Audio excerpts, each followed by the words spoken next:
মাথায় কেউ জিতে যায় যেন ক্ষণিকের জ্বলে ওঠা ফানুষ। সবুজ গ্রাম পাথরের শহর,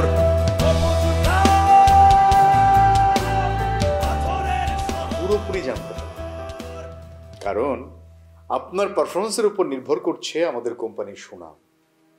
আপনার কারণে আমরা আমাদের কোম্পানির সুনাম তো নষ্ট করব না, তাই না?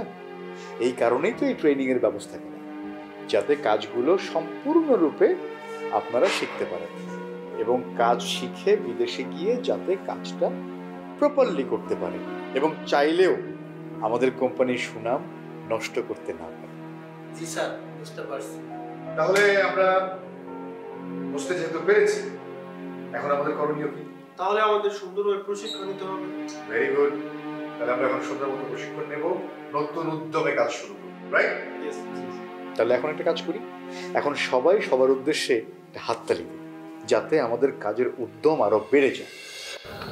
মোতালেব সরকারের ছেলে কেন মাস্টার সাহেবের বাড়ির চারপাশে ঘোরাঘুরি করবে? মাস্টার সাহেবের তো কারো সাথেও নাই, পাশেও নাই।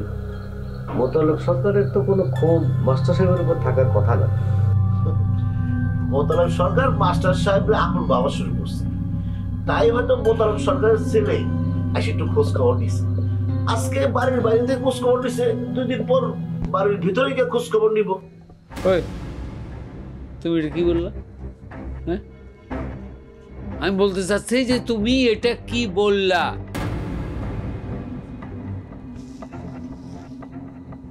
খলিল মাস্টার সে ধরনের লোক না, অনেক বিচার বিবেচনা চলে। এইটা মাথার মধ্যে সব সময় রাখবা, যে মানুষটা সব সময় অন্যায় করে সেই মানুষটার সাথে আমার কিসের ভালোবাসা? শফিক মিয়া, মাস্টার সাহেব কেমন লোক সেটা সবাই ভালো করে জানে। তুমি হুট করে এরকম একটা কথা বলা তো উচিত হয়নি। আর শোনো, মাস্টার সাহেবের সাথে যে ঘটনাটা হচ্ছে, কালকে কিন্তু তোমার বাড়িতেও একই ঘটনা ঘটতে পারে। ঘটনা কি চেয়ারম্যান সাহেব? অলরেডি ঘটনা ঘটে গেছে তো। আরে ওই যে সরকারের চেলা মানিক, ওর সাথে তো ওর অলরেডি হাতাহাতি লাগিয়েই গেছিল। আরে না, হাতাহাতি না, ওই তর্কাতর্কি হয়েছিল আর কি। কাদের ভাই, আপনারা সবসময় একটু বাড়ায় করেন। সরকার বাড়ির মতিগতি কিন্তু আমরা কেউ কিছুই বুঝতে পারতেছি না, আর মতিগতি না বুঝলে কোনো রকম পদক্ষেপ তো নেওয়া যায় না। সেই জন্য এখন আমাদের কি করতে হবে? সেই জন্য আমাদের এখন একজন আরেকজনের পাশে থাকতে হবে, একজনের প্রতি আরেকজনের সহনশীল হওয়া প্রয়োজন। আমি একটা প্রস্তাব দিতে চাই, আপাতত কিছুদিন কয়েকজন মিলে স্যারের বাড়িতে একটু পাহারা দেওয়ার ব্যবস্থা করেন। এই কথাটা খুব সুন্দর বলছেন চেয়ারম্যান সাহেব। তখন সরকার বাড়ির লোকরা চিন্তা করবে যে ওদের প্রতি খেয়াল রাখতেছে, তখন কোনো কিছু করতে গেলে একটু চিন্তা ভাবনা করেই করবে। আমরা চাইলেই তো হইব না, মাস্টার সাহেব কি চায় সেটাও তো জানতে হইব। তোমার সব কিছুতেই তেরা তেরা জিনিস, বুঝি না, তোমারে বুঝতে পারি না। আমি চাইবো না কেন? তোমরা সজ্ঞানী, তোমরা আমার বাড়ি পাহারা দেবা, সে আমি চাইবো না কেন? হ্যাঁ, ঠিক আছে, তাহলে আজকে রাত্রে থেকেই আপনার বাড়ি আমরা পাহারা দিব। আবার দেখেন, আমাকেও দেখেই চোর চোর করে চিৎকার করে উঠেন না। আপনার বাড়িতে মেম্বার তো আপনারা 3 জন নাকি? জি, আমি, আমার স্ত্রী রাবেয়া আর আমার একটা মাত্র মেয়ে শিউলি। আমি চিন্তা করে পাই না চেয়ারম্যান সাহেব, মাস্টার সাহেবের সরকার হোলি খেলার দাওয়াত দেয়, আবার এই দিকে সরকারের পোলা মাস্টার সাহেবের বাড়ির চারপাশ দিয়ে ঘোরাঘুরি করে। আসলে ওগো কোনো বুক পিট নাই চেয়ারম্যান সাহেব। আচ্ছা ঠিক আছে, তাহলে মাস্টার সাহেব রাত্রে একটু সাবধানে থাকবেন। জি, কোনো ধরনের কোনো অসুবিধা মনে করলে আমার ফোন দিয়ে। এটা কি করে চেয়ারম্যান সাহেব? আপনারা থাকতে রাত বিরাতে ফোন করে আপনি ডিস্টার্ব করুন কেন? আমরা আছি না। তুমি একটু বেশি কথা কও সখী। তুমি কি মনে করছো? হ্যাঁ, ওই মাস্টার সাহেব রে সরকাররা হাতে মারবে সেটা চিন্তা করছো? এটা কখনো না। ওরা আড়াল থেকে দাঁড়াইয়া ওই দরজার শিকল আটকাই দিয়া ঘরের মধ্যে আগুন জ্বালাই দিতে পারে। হ্যাঁ, এই সমস্ত চিন্তা এখন আমরা না করি, খালি চোখ কানটা খোলা রেখে অবস্থাটা বোঝার চেষ্টা করি। আর আমার মনে হয় এই সাহস মোতালেব সরকার করবে না। আচ্ছা, আমি তাহলে আজ উঠি। হ্যাঁ, একলা যাবেন আপনি? কি দরকার, শফিক মিয়ারের সাথে নিয়ে যান, ও আপনারা পৌঁছে দিয়ে আসবে। এই শফিক, তুমি স্যাররে একদম স্যারের বাড়ির উঠান পর্যন্ত দিয়ে আসবা, ঠিক আছে?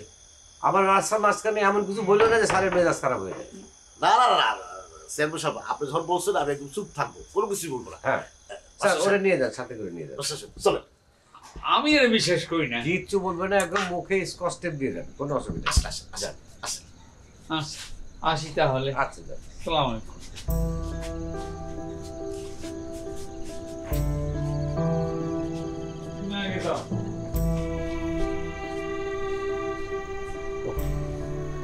এই শফিকের কথাবার্তার কোনো হুঁশ নাই, কি দিয়ে কি বলে।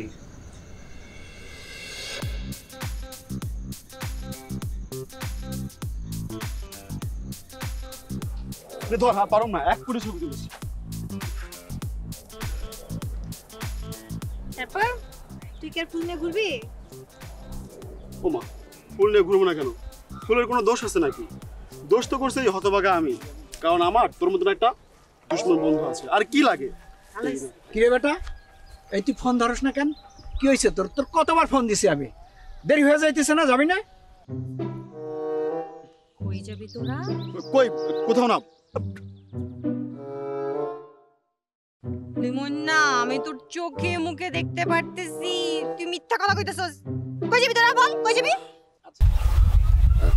ঠিক আছে, গোপন করে লাভ নেই। আমার এক ফ্রেন্ডের বাসা পার্টি আছে। আমিও যাবো। তুই যাবি মানে? তুই কাউরে চিনিস? চিনি না মানে? তোরে চিনি, লিমনরে চিনি, রনিরও চিনি, আর যারা থাকবো আমরা তুই ইন্ট্রোডিউস করে দিবি, হয়ে গেল। হয়ে গেল মানে? কিছুই হয় নাই, তুই সোজা বাসায় যা। বাসায় যাবো মানে? কতদিন দোষ পার্টি করি না, এনজয় করি না, আর আমি মানে তোরা পার্টি করবি, বাসায় যা কি ভেন্ডি বাজমু? আরে দোস্ত, তুই বুঝতেছস না। দোষ এত বেশি বুঝলে না লাইফ এনজয় করতে পারবো না, বুঝছো? চল চল। আচ্ছা, তুই সত্যি সত্যি যাবি আমাদের সাথে? ও, আমি যাইতে যেতেছি, যাবো মানে কি, এখনই চল। আচ্ছা, আমরা যেহেতু আছি, তোর কোনো প্রবলেম হবে না, চল। দেখছিস কি সুইট আমার ফ্রেন্ড, মানে মানে শায়েরের মতো যদি ফ্রেন্ড থাকে জীবনে কিছু লাগেই না। লাভ ইউ দোস্ত। চল চল চল চল। আয়। আচ্ছা ঠিক আছে, তোরা যা, আমি একটু রনির সাথে কথা বলে আসতেছি। আমার সাথে আবার কি কথা? বস। বল, কি বলবি বল। শোন, কথা হইতেছে।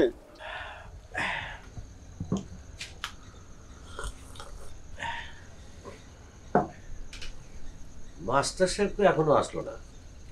একবার ফোন করছিলাম, কিন্তু ফোনটা তো কেটে দিল, মনে হয় অসুস্থ। না চেয়ারম্যান সাহেব অসুস্থ না, উনি পুরোপুরি সুস্থ, ঘটনা অন্য জায়গায়। আসলে হয়েছে কি চেয়ারম্যান সাহেব, ওনার গায়ে বদ হাওয়া লাগছে, এই বদ হাওয়া জার্কিং দিয়ে সারাইতে হইব। আরে এইভাবে বললো না তো। কাদের ভাই, এইভাবে বলতাম না, কিন্তু বলতে বাধ্য হইতেছি। আপনারা আমার যতই খারাপ কর কাদের ভাই, আমি বলবোই। আচ্ছা মাস্টার সাহেব এই কাজটা করলো কেমনে কিনা? এটা হয়েছেটা কি? আর কি হয় নাই চেয়ারম্যান সাহেব, মাস্টার সাহেব গলায় মালা পইরা মোতালেব সরকারের বলি খেলার প্রচার চালাইতেছে, বাড়ি বাড়ি যায় প্রচার চালাইতেছে, উনি এই কাজটা করলো। আমার না তুমি বিশ্বাস হইতেছে না। কি বলো মাস্টার সাহেব? না, কোথাও বোধহয় ভুল হচ্ছে। মাস্টার সাহেব অন্য কেউ হলে আমি বিশ্বাস করতাম, কিন্তু মাস্টার সাহেব এরকম করবে না। আচ্ছা চেয়ারম্যান সাহেব, আমি একটু বেশি কথা বলি, আমি হয়তো ভুল দেখছি, কিন্তু কাদের ভাই তো ভুল দেখে নাই, কাদের ভাই তো ঠিকই দেখছে। দেখা এত চুপচাপ বসে আছে, চুপচাপ বসে থাকেন না। চেয়ারম্যান সাহেব ঘটনাটা খুলে বলে, আপনি কি দেখছেন বলে। আসলে চেয়ারম্যান সাহেব, চোখে যেটা দেখছি সেটা তো সত্য, কিন্তু আমার ভাবনায় আমি ভাবতেছি মাস্টার সাহেব ওরকম তো লোক না, মাস্টার সাহেব নিশ্চয়ই কোনো প্যাসে পড়ছে। আমারও তাই মনে হচ্ছে। না, আমি আপনাদের সাথে একমত না। মাস্টার সাহেব সুবিধা দেখছে, সুবিধা দেখে কাইটা পড়ছে। এখন আপনারা কিছু মনে করলে কি না করলে কি। শফিক মিয়া, থামো তো তুমি। মাস্টার সাহেব তো আমাদের দূরের কেউ না, ওনার সাথে কথা বললেই বিষয়টা পরিষ্কার হয়ে যাবে। শুধু শুধু একজন মানুষ সম্পর্কে এই ধরনের কথা বলা একদম ঠিক না। কিন্তু চেয়ারম্যান সাহেব, মাস্টার সাহেব তো এখনো আসলো না। আসবে কি হবে? মোতালেব সরকারের বলি খেলার প্রচার চালায়া ওই বাড়িতে চা খায়া আবার খান বাড়িতে এসে চা খাইবো?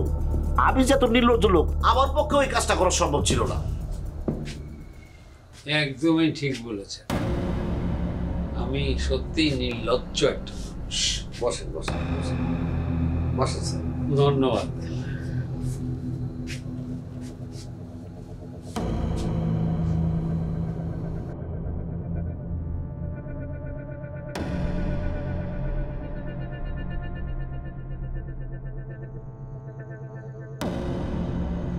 জানেন তো, আমরা অনেক কিছুই করি না, কিন্তু হয়ে যায়। মানুষের সবচেয়ে বড় সম্পদ কি জানেন? মানুষ তার নিজের ইচ্ছায় চলার চাইতে অন্যের ইচ্ছার তাকে চলতে হয়। আমিও বিষয়টা এমন কিছুই চিন্তা করেছিলাম। নিশ্চয়ই কোনো প্যাচে পড়ছেন। কি হয়েছে ঘটনাটা খুলে বলেন তো স্যার। জোর করে একরকম এটাকে এভাবে বলা যায় গলা ধাক্কা দেওয়ার মতো মারা পড়িয়েছিল। আবার পিছে পিছে বাড়ি পর্যন্ত এসে সে দেখতে চেয়েছিল যে মালাটা আমি খুলে ফেলে ছুঁড়ে দিয়েছি কি না। এখন আপনি বলেন দোষটা আমার কোথায়? আমার মতো একটা গাধা, একটা ছাগল, সে আর কি করতে পারে? কি শফিক মিয়া, আমি বলছিলাম না, হ্যাঁ, মাস্টার সাহেব সেরকম লোকই না। তোমরা যা ভাবছো মাস্টার সাহেব সেরকম না। মাস্টার সাহেব প্যাসে পড়ছে। এইবার কি প্রমাণ পাইছো? আচ্ছা বাদ দেন তো, সব বাদ দেন। না না না না, এটা এরকম যে ধারণা করা শফিকের জন্য খুবই সহজ, কারণ শফিক তো না জেনে করেছে, জেনে করেনি। এই যে বাড়ি থেকে বেরিয়ে যতগুলো লোকের সাথে আমার দেখা হয়েছে তাদের চোখে মুখে একই প্রশ্ন, আমি কারোর সাথেই কোনো তর্কে যাইনি। আচ্ছা বাদ দেন এসব। মজা করছেন? হ্যাঁ, বাদ দিয়ে আমি কি করব বলেন? কাল তো আবার এই একই কথা উঠবে, কারণ কাল কিন্তু অন্য কিছু ঘটবে, অন্য কিছু যা আপনি কল্পনাও করতে পারেন না, এমন কিছু ঘটনা ঘটবে। তছনছ হয়ে যাবে সব কিছু, এই চোখের নিমিষে পাল্টে যাবে। এটা একটা ঐতিহাসিক সত্য, জানেন? এখানকার মানুষগুলো খুবই দুর্ভাগা, তারা শুধুই পরিস্থিতি শিকার হয়ে। জানেন খান সাহেব, আজকে আমি ভাবলাম এই বিকেলবেলা যে আমার যে শিক্ষা, এই শিক্ষার কি দাম? নিজের সম্মানে নিজে বাঁচাতে পারলাম না। এইটা তো শুধু আপনার না, এরকম আমাদের সবারই একই অবস্থা। দোষটা আসলে আমার উচিত ছিল সবকিছু কঠোরভাবে দমন করা, তাহলে আর এরকম কিছু ঘটতো না। মাস্টার সাহেব, আপনি আমার ক্ষমা করে দিন। আসলে হচ্ছে কি, আমার তো সবসময় একটু মাথা গরম থাকে, তার মধ্যে যখন একটু বেশি মাথা গরম হয়ে যায় তখন এরকম আমি উল্টাপাল্টা কথা বলি। তাই আপনি আমার ক্ষমা করে দেন, আপনি আমার উপর রাগ করেন না। না, রাগ করবো কেন? আমি রাগ কারো উপরেই করি না, কারো উপরেই আমার কোনো রাগ নেই।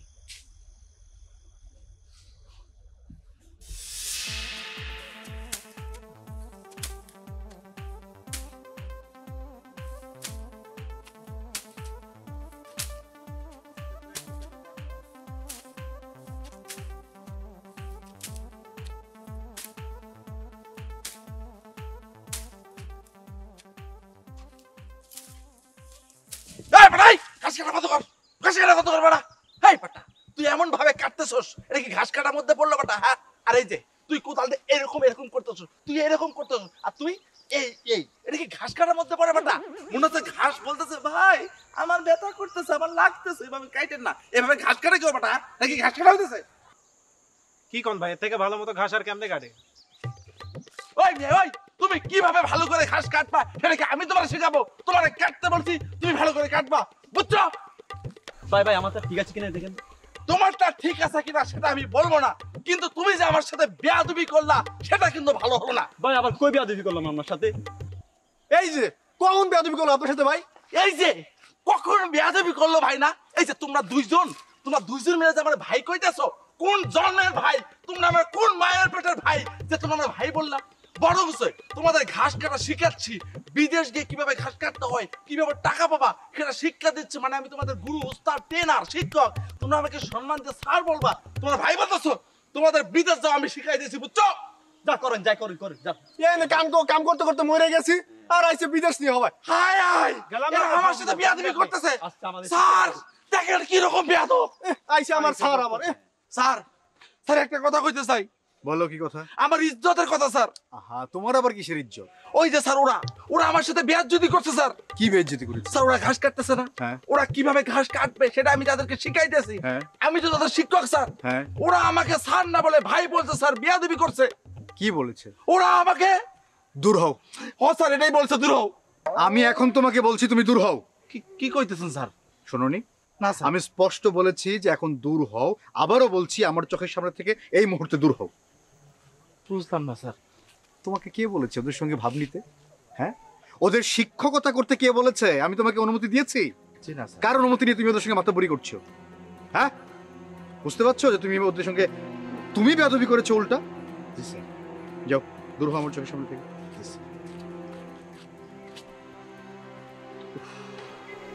ছাগল দিয়ে ধান চাষ হয়? ছাগল। দেখো, আমি এই ব্যাপারে শিউলির সাথে কোনো ধরনের কথা বলতে পারবো না। আর এমনিও শিউলি তোমার আমার ব্যাপার নিয়ে না মানে অনেক কথা বলে। কি বলে শিউলি? খারাপ কিছু বলে না, মানে বলে তোমার আমার এই ব্যাপারটা যদি গ্রামে জানাজানি হয়ে যায় তাহলে তো আমরা বিপদে পড়বো। আর আব্বা নিজের জীবন থাকতে তোমার আমার এই রিলেশনশিপটা মেনে নিবে না। আর এখন যদি আমি শিউলিকে করিম ভাইয়ের ব্যাপারটা বলি তাহলে শিউলি ধরে নিবে যে আমি নিজে লেজ কাটছি আর এখন দলে লোক ঘেরানোর চেষ্টা করতেছি। তাহলে থাক, তোমার কিছু বলার দরকার নেই। আচ্ছা শোনো, তুমি নিজেও আবার কিছু বলতে যেও না শিউলিকে। একটা না ছোট প্রবলেম করে ফেলছি আমি। না মেজো ভাইকে বলে ফেলছি যে আমি করে দিব সামহাও। তো এখন যদি করতে না পারি মানে মেজো ভাইয়ের কাছে কি জবাব দেব বুঝতে পারতেছি না। আমি বুঝলাম না তুমি এইসবের মধ্যে ঢুকতে গেছো কেন? তুমি জানো না গ্রামের কেউ তোমার বাড়ির লোকজনকে পছন্দ করে না? মানে তাই বলে কি আমাদের বাড়ির লোকজনদের বিয়ে শাদী হবে না? তারা সারা জীবন সন্ন্যাসী হয়ে থাকবে? হ্যাঁ, কি আমাদের লোকজন কি বাঘ না ভাল্লুক যে তাদেরকে কামড়াবে? আর তাই বলে কি মানে কেউ কি আমাদের বাড়িতে মেয়ে বিয়ে দিবে না? গ্রামের মানুষের কি দায় পড়ছে যে তোমাদের পরিবারের লোকজনের সাথে সম্বন্ধ করবে? শোনো, গ্রামে তোমাদের পরিবার হলো একটা আতঙ্ক, একটা আতঙ্কের নাম হলো তোমাদের পরিবার। শোনো, এই প্রেম ভালোবাসা দিয়ে তোমাদের পরিবারের কারো বিয়ে হবে না। এর থেকে ভালো গ্রামের মানুষের সাথে তোমাদের পরিবারের সম্পর্কের উন্নতিটা করো। আরে আমিও তো চাই গ্রামের মানুষজনের সাথে আমাদের সম্পর্ক ভালো হোক। গ্রামের মানুষজন আমাদেরকে ডাকাত কেন বলবে? হ্যাঁ, কারণটা তুমি জানো না? শিউলি যে তোমার ভাইকে ডাকাত বলছে মিথ্যা তো বলে নাই। তোমার ভাই এমনি গ্রামের কতগুলো মানুষকে মারছে। না না না, আসলে আমার বড় দুই ভাই মনের দিক থেকে খুবই ভালো। তারা বাবার কথা মতো ওঠা বসা করে, বিভিন্ন কাজবাজ করে, কিন্তু এমনিতে তারা একটু বোকা, মানে সহজ সরল আর কি। মানে তাদের সাথে যারা সংসার করবে তারা ঠিকঠাক মতোই থাকতে পারবে। ওরে বাপ রে বাপ, মানে নিজের ভাইদের বেলায় এত কনফিডেন্ট কেন? নিজের বেলায় তো কোনো কনফিডেন্ট নাই, আমার বেলায় তো কোনো কনফিডেন্ট নাই তোমার। আরে আমার কনফিডেন্স তো তুমি চাইলে তো আমি সুখী হতে পারবোই। এই যে মশাই একটা চান্স পেয়ে গেছে, এখন কথার ফুল ছুঁড়ে ফোটাবে। তোমাকে না আমার খুব ভালো করে চেনা আছে। হ্যাঁ, সত্যি কথা তুমি কোনোদিনই মানতে চাও না, আর তুমি বিশ্বাসই করো না যে আমি কোনোদিন সত্যি কথা বলতে পারি। আমার মিথ্যাটাই ভালো সত্যটার চাইতে। আমি বিশ্বাস করতে চাই তুমি আমার ব্যাপারে সব থেকে কনফিডেন্ট। হোক সেটা মিথ্যা, তারপরে তুমি আমার চোখে চোখ রেখে বলবে যে তুমি কনফিডেন্ট। ওকে? কি ব্যাপার মনে? কার সাথে কথা বলতেছিস? কে এত কনফিডেন্ট? সবুজ গ্রাম, পাথরের শহর, জীবন চক্রে ঘুরপাক খায় দলবাজ একা মানুষ। যুদ্ধ ক্ষমতায় কেউ জিতে যায় যেন ক্ষণিকের জ্বলে ওঠা ফানুস।